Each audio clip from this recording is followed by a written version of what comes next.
Yes, hello, good afternoon, everybody. From my side, Alexander Broos, Director of Research and Technology of VDW, which is the German Machine Tool Builders Association. And welcome to my short talk, umati in a nutshell. So umati, Universal Machine Technology Interface.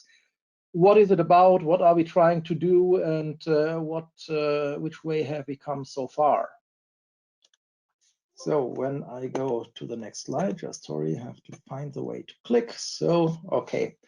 Let me start first with some basic ideas that are behind the initiative that today is known and branded as umati. When you imagine that from top down, everybody dreams of future business in a digitized and data-driven world. That means we have at the top end a competitive field where everybody wants to make data with money, which means in some way bringing software or applications as a service into the market. In order to do so, you need some platform services where you can put your apps on top. The platform services themselves have to run on a platform infrastructure, which is along with network infrastructure, basically something that needs to be scalable, that you buy. And on the bottom is you need to have devices that can be machinery, that can be other devices, measuring equipment and so on, that needs to be able to send and receive data. And when you look at this hierarchy of action from the perspective of a machine tool builder, or of a machine tool user, then basically in the end, you want just to use the data for whatever purpose you would like to use.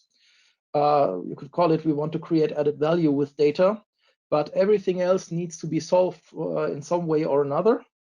And certainly while platform infrastructure, so scalable server systems and infrastructure of networks, data networks, telephone lines, and so on, most of the time are buy decisions because you have professional companies that can provide this infrastructure.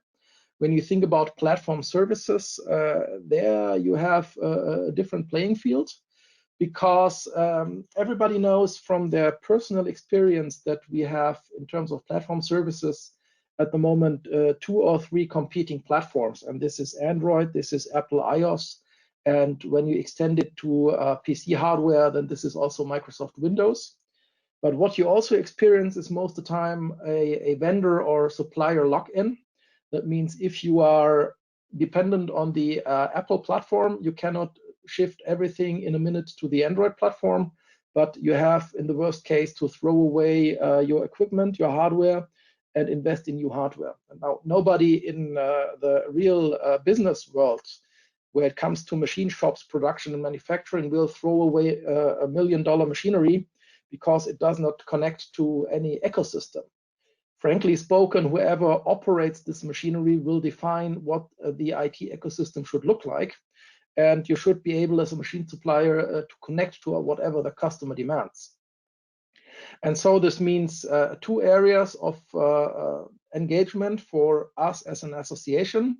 And the one which is just starting slowly now is to try to get open platforms with open interfaces. And the more important part, because it's a more diverse technical part on the level of machinery, is the connectivity to provide open interfaces. Open interfaces are by no means something for a means for distinction. So if you have the best interface in the world, but nobody else besides you will use it, it's more likely to be dead as fast as you can look, while somebody else who uses an open interface might be more attractive to sell more machines in the future because more people can connect. So there it is very important to collaborate, and this collaboration should solve the following issue.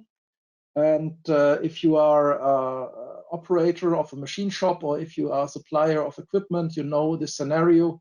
You have a bunch of equipment sitting on a shop floor, and all the equipment talks a different language.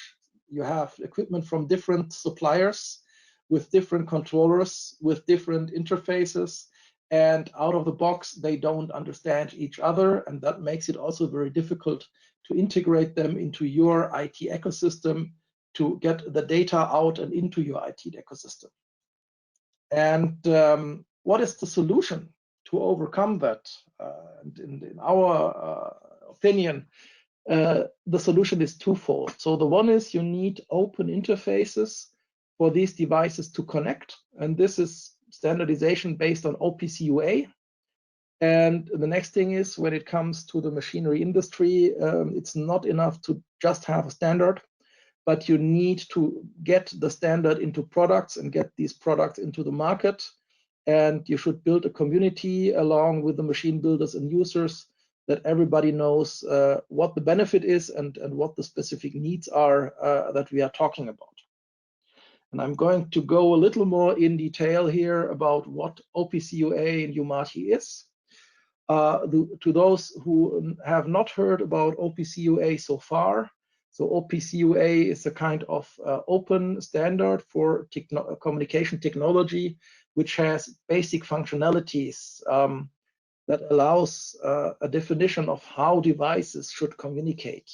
And I like to present always a analogy of the human language. So we should speak the same language. That means at the moment we are defining that we use the English language. That means we're using English grammar and English syntax. We are using English basic vocabulary. And so without that, we would not be able to communicate.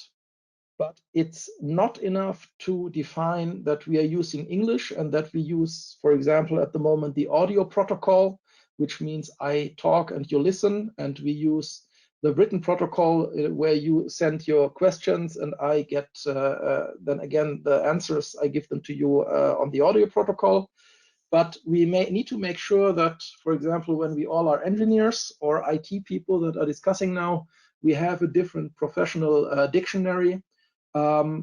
I would need to explain things differently if I would be talking at the moment to a bunch of lawyers or doctors of medicine or teachers, or you name it. So everybody uses a professional dictionary, and that's the same with machinery. So you have the basic communication model, but you need to make it specific for the technology or the type of device or machinery you are using, because different technology can have different needs for what needs to be communicated.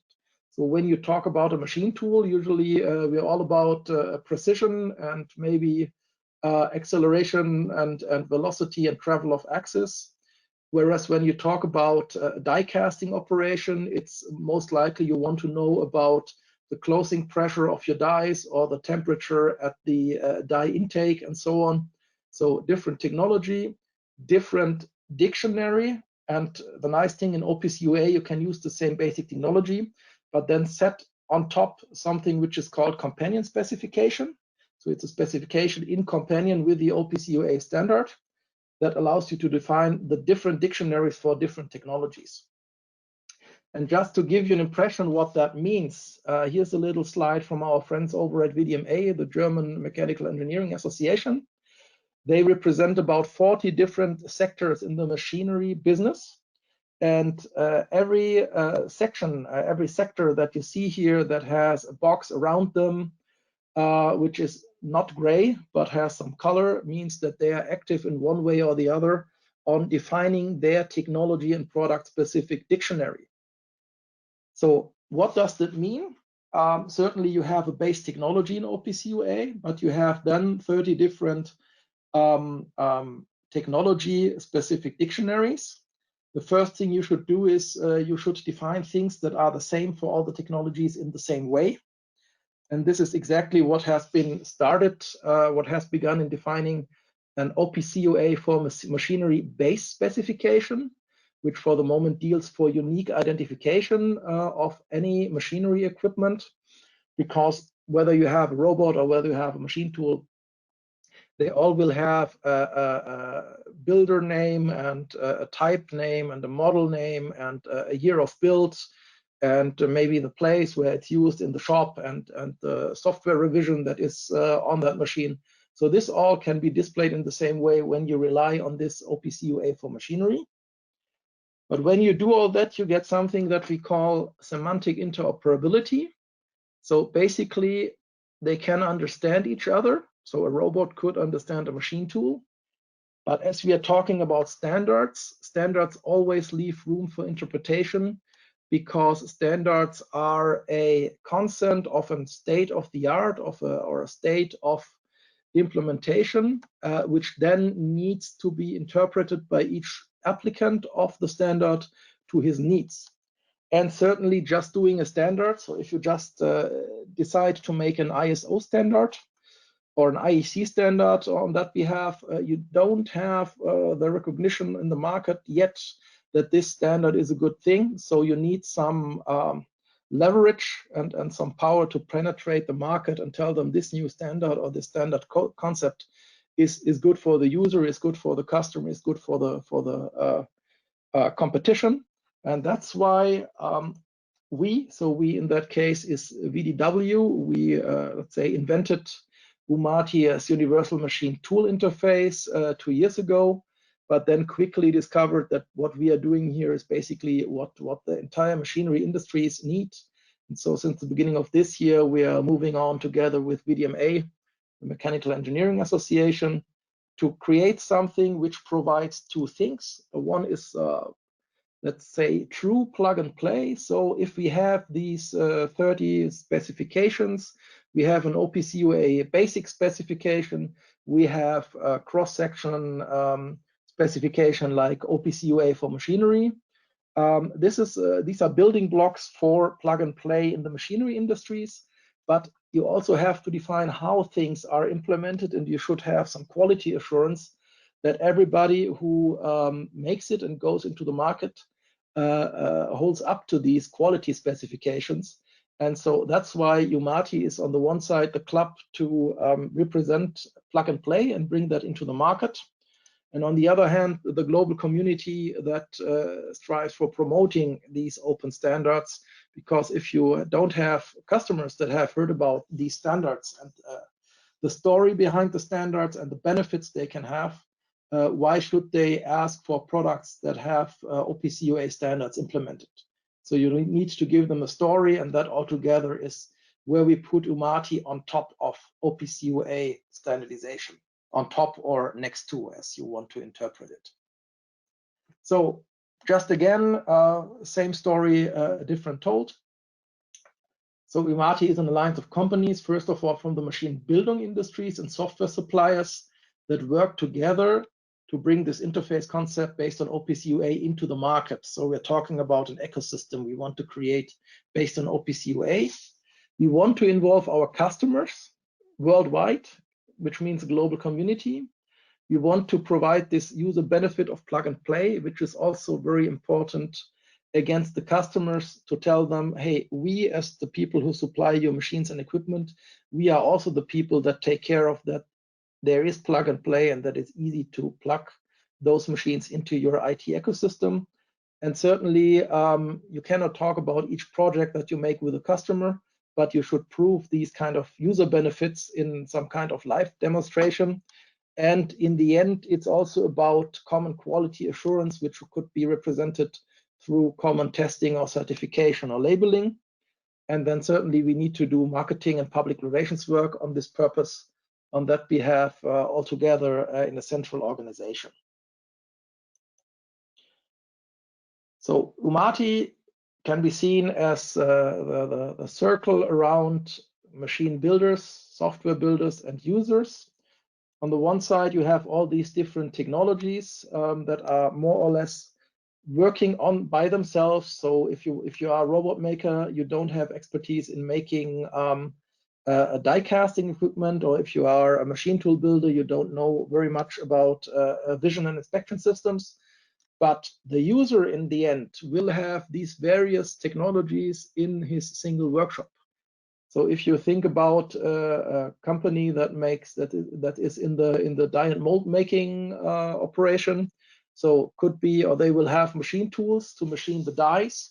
They may have vision equipment for quality inspection of the surfaces. Could be they have robots for handling the dies or handling tools.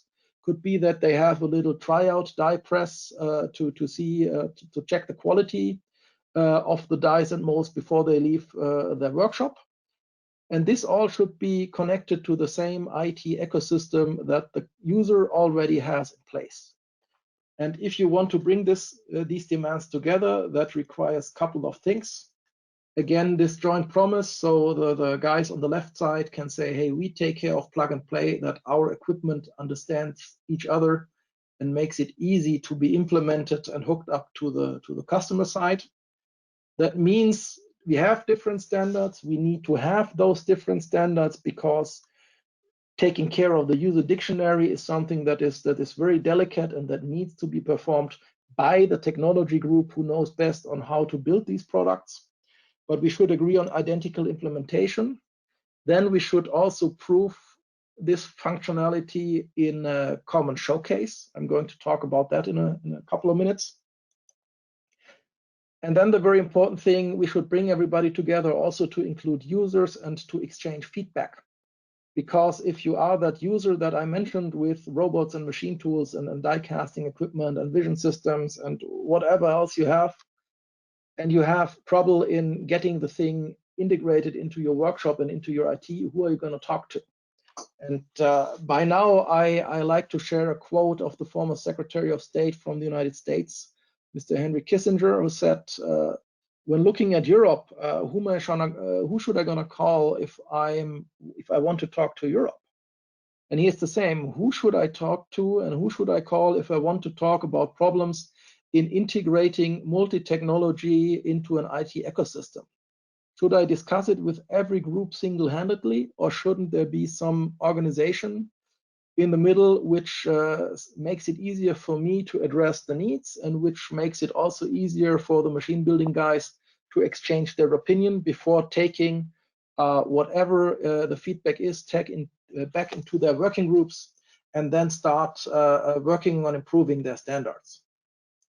Another issue is certainly we should avoid making the same mistakes twice, so we should exchange best practices and also discuss about lessons learned. And why don't we do this simply on behalf of our association? Well, that's very simple. Associations usually operate nationally. In some cases, they can operate continentally, but any association will not operate globally. And as we have a multi-international field of machine builders and a multinational field of users of technology, it makes sense to give them all a harbor where they can get together to exchange these things without having the fear that this is dyed in some national color, but more that it is so universal that it is open and attractive to everybody. Because again, open interfaces should not stop at geographical or political borders. And if you mean it to get it into the market, you also need to have something in place which is accepted internationally.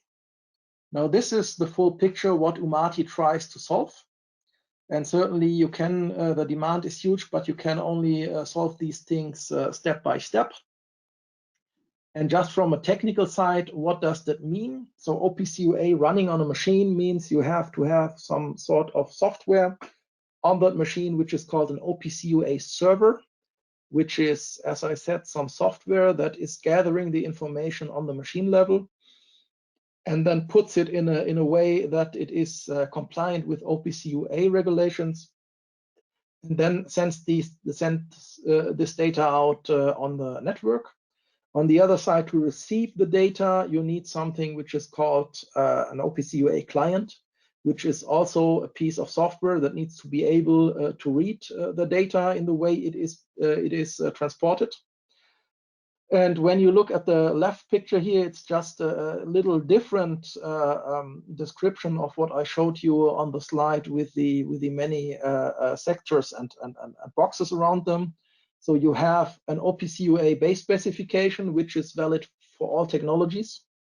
You have the machinery base specification, which is applicable to OPC UA in the machine building world, because OPC UA, for example, can also address the process industry, like chemical industry or oil field equipment. So that's quite different from production technology. And then on top of the machinery-based specification, you might have some general fields of technology like machine tools or plastics and rubber machinery. And you can have much more detailed specification, for example, for metal cutting or metal forming machinery, or for die casting and extrusion machinery. You could even have something which is a laser system, which can be part of a machine tool, but which also can be an independent component. So you will have this mixture of specifications that are interrelated, but to get them everything online and inline to communicate with software, we see umati as the box or the ring or the circle or the club around that to align the implementation and propagate the use of these standards.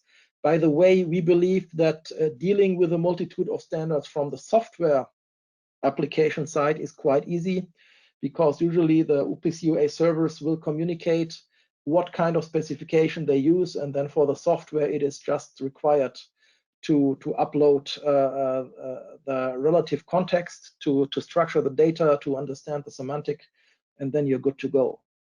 And so umati builds an umbrella around all these things with a very strong focus on satisfying customer needs, while the specification work that is carried out into all these groups and the harmonization work between those groups is affected by the feedback from the market, but is still going on in the respective technology groups for the different technology sectors. Now, what's the benefit? And when I say umati partners benefits, that's at the moment coined at machine building or software producing partners. And certainly when you can use something that is an open interface, but which is approved and tested and developed and implemented by a community of otherwise competitors, certainly it will help everybody to spare cost and expenses and get products faster into the market, and to prove that you are part of something bigger and prove the quality by using a common logo and brand, which facilitates the access to the customer, which also benefits market stimulation and marketing and visibility. Not the least to have this kind of global community I talked about. Certainly in these kind of groups, you can supply exclusive information and tools to help get things on the market quicker, or to help with testing and implementing. And in the end, and this is going to be the next little part I'm talking about, how to create a user experience at trade shows and even beyond, because tapping into data which you can't see or smell or taste is quite a feat and needs to be communicated in a very special way to make it a user experience. Just for the moment, and we can share those slides with you. So the group of umati partners, you see it's mainly in the center corporate partners, because umati aims at including companies that actually bring products into the market. It is still a very machine tool driven community, simply because extending the community to other machine building sectors was stopped short due to the coronavirus pandemic this year. And association research and other consortia play a role, but play an important, but in terms of members, a minor role. So everybody who understands the concept and from a company point of view wants to support that is always welcome. Now, just let me spend a couple of minutes of explaining about this live demonstration. If you imagine you have different technologies like machine tools, robots, plastics, machinery, and so on, and you want to make a live demonstration where everybody can connect and put their data into a data pool or data lake to show and to prove that there is an added value if you take out the data and put applications on top. This is actually a use case or a case for demonstration that can create a user experience for data flow. So the application would be, I get a status overview of my machine shop. And to get the status overview, we need to have live connected machinery. And when I have the status overview, I can start imagining how this will improve my processes and organization at home, and in the end, how it helps me make business more efficient.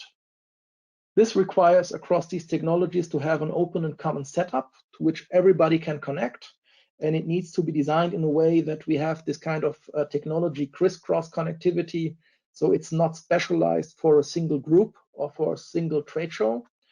And when we can prove something like this is working at trade show conditions, and if it is stable and reliable, then this is also a proof of concept that this can work in a much more tranquil and a longer period implementation at the customer site.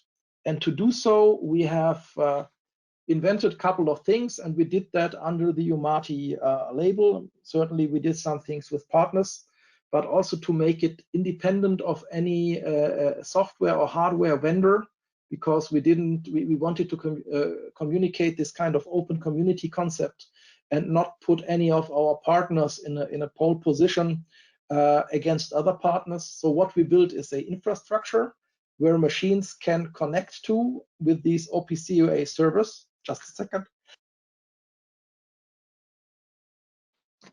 Sorry, just a second. I had to clear my nose. So we have the infrastructure. That means you have all this kind of machinery with OPC specifications transported via OPC UA servers. And they can connect to this data hub in one-to-one connection. And we built this data hub with Deutsche Telekom, who is the major German telecommunications provider. And it's sure that they are, it's for certain that they are able to make scalable networks. And it's also for sure that they will not interfere with B2B business in the manufacturing or production equipment world. What we also did is we designed a dashboard, and if you want to go there, just hack umati.app into your internet browser. We have a little bit of demonstration there at the moment, but because there are no live shows going on at the moment, it's just a reduced application, but simply a neutral dashboard where we can show some basic use cases for basic technology, just to make this user experience worthwhile.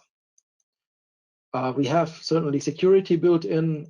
We have templates and instructions to get connected, and we use this for marketing. And the most impressive showcase so far that we had last year at EMO Hannover, which is the largest metalworking trade show. And as you are here as clientele from METAV, you certainly know EMO, and I hope you have been there and had also a chance to follow umati with 110 machines connected and 28 software servers, software solutions, tapping into that pool of data supplied.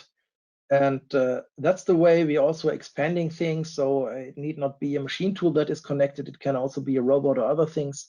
We're working very hard to open things up.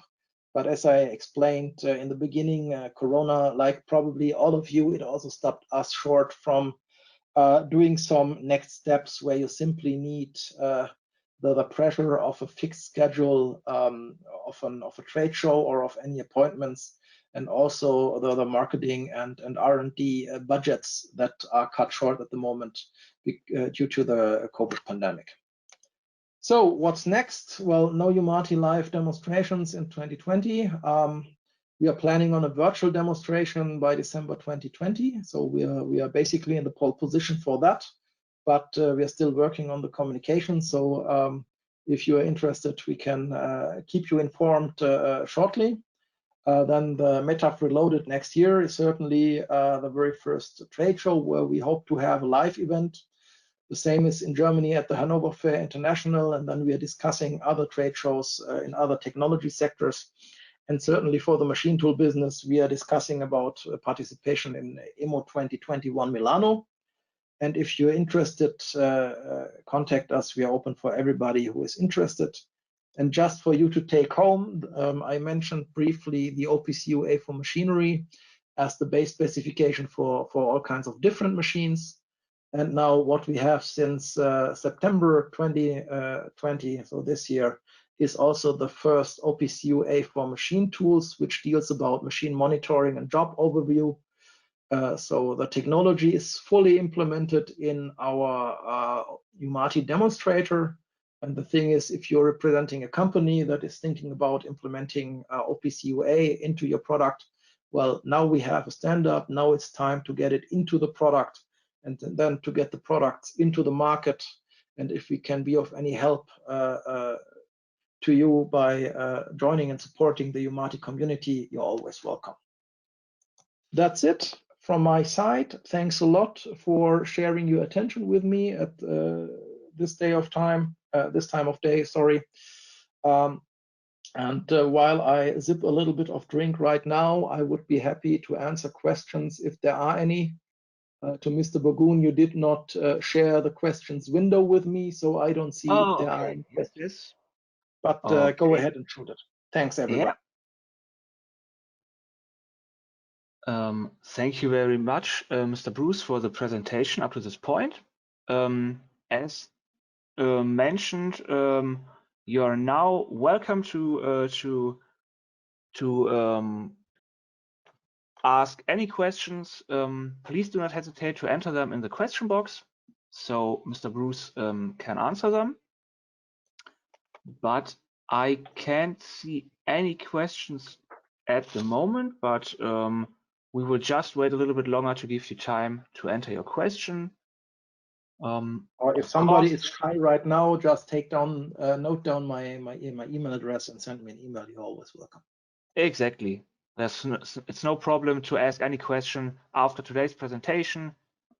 You can see the contact data of Mr. Bruce, or you can use the contact form on the web session homepage, where you have the opportunity to write a message at any time, and we will forward it to Mr. Bruce. So this is no problem as well. Just one moment. We will just wait one moment to give you the opportunity to enter your question. So, but I can still not see any questions. So I think the participants are happy and satisfied. I hope so. Yeah, Mr. Bruce, if you want to address some final words to the audience, you can do this right now. Yeah, well, thanks to everybody again for hearing me and having me at this time of day. As we are coming to year's end, all the best for you for the pre-holiday season, and happy holidays, and maybe some time off to relax and let things wear off a little bit, because I think everybody had a quite stressful and strange year this year. So thanks again for having me, and all the best to you. Thank you.